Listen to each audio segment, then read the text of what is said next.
জটিল আয়নের সংকরণ বোঝার জন্য আমাদেরকে ৪টি বিষয় প্রথমত মনে রাখতে হবে বা জানতে হবে।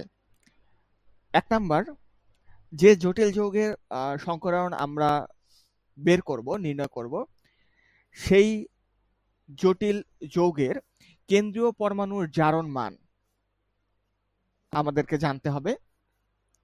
২ নাম্বার হচ্ছে সন্নিবেশ সংখ্যা, অর্থাৎ কতগুলো লিগ্যান্ড ওই কেন্দ্রীয় পরমাণুর সাথে সন্নিবেশ সমযোজী বন্ধনে যুক্ত হচ্ছে সেটা। ৩ নাম্বার হচ্ছে লিগ্যান্ডের শক্তিমাত্রা। লিগ্যান্ডের একটি শক্তিমাত্রা রয়েছে, একটা চার্ট রয়েছে, সেই চার্ট অনুযায়ী আমাদেরকে লিগ্যান্ডের শক্তিমাত্রাটা মনে রাখতে হবে। এবং ৪ নাম্বার পয়েন্ট হচ্ছে লো স্পিন তত্ত্ব।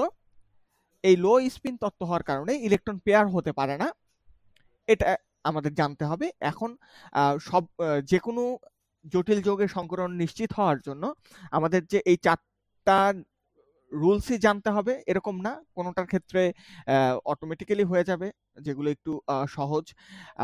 আর বিশেষ সংকরণ যেগুলো রয়েছে জটিল আয়ন বা জটিল যৌগের, সেগুলোর ক্ষেত্রে এই ৪টা পয়েন্টের কোনো না কোনো পয়েন্ট আমাদের কাজে লাগবে বা একাধিক পয়েন্টও আমাদের কাজে লাগতে পারে।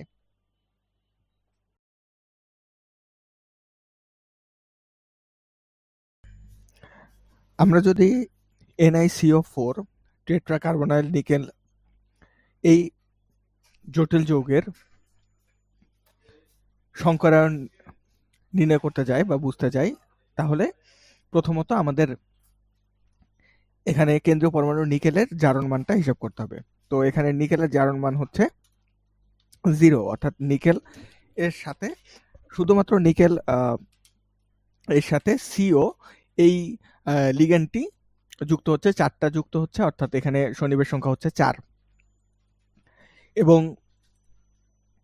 এই যৌগটার ক্ষেত্রে, জটিল যৌগটার ক্ষেত্রে আমাদেরকে একটা তত্ত্ব নিয়ে আসতে হবে, যে তত্ত্ব ছাড়া এটাকে আমরা ব্যাখ্যা করতে পারবো না। সেই তত্ত্বটা হচ্ছে লো স্পিন বা স্বল্প ঘূর্ণন যে তত্ত্ব।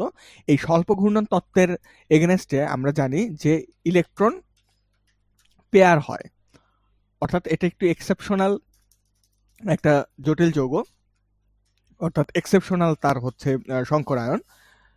তো দেখা যাক এটাকে কিভাবে আমরা হচ্ছে সংকরণ করতে পারি, সংকরণটা ব্যাখ্যা করতে পারি। সেটা হচ্ছে যে নিকেলের যে নর্মাল ইলেকট্রন বিন্যাস সেটা হচ্ছে 3d8 4s2।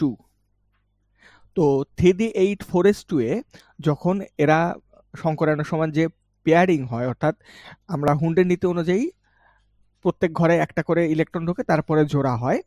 তো এক্ষেত্রে সেরকম না হয়ে ফুল জোড়া সৃষ্টি করে ফেলবে সংকরায়নের সময়। তাহলে সবগুলো জোড়া সৃষ্টি করার পরে 3d8, যেহেতু আমরা জানি ডি অরবিটালে 5টা মোট ঘর থাকে, সেখানে হচ্ছে আমাদের 4টা ঘরেই ইলেকট্রন জোড়ার সৃষ্টি হবে এবং পঞ্চম যে ঘরটা সেটা কিন্তু ফাঁকা থাকতেছে।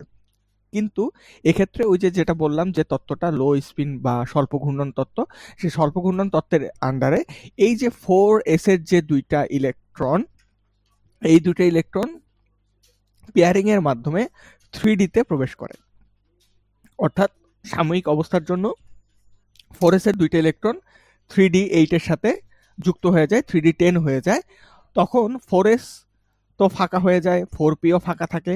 এখানে আমি আগেই বললাম যে লিগ্যান্ড সংখ্যা হচ্ছে 4, অর্থাৎ এটা 4টা 4 হচ্ছে তার সন্নিবেশ সংখ্যা। এই 4টা লিগ্যান্ড আলটিমেটলি 4s এবং 4p এর 3টা ঘরে ঢুকে যায়, তাহলে এটার সংকরায়ন হবে হচ্ছে sp3।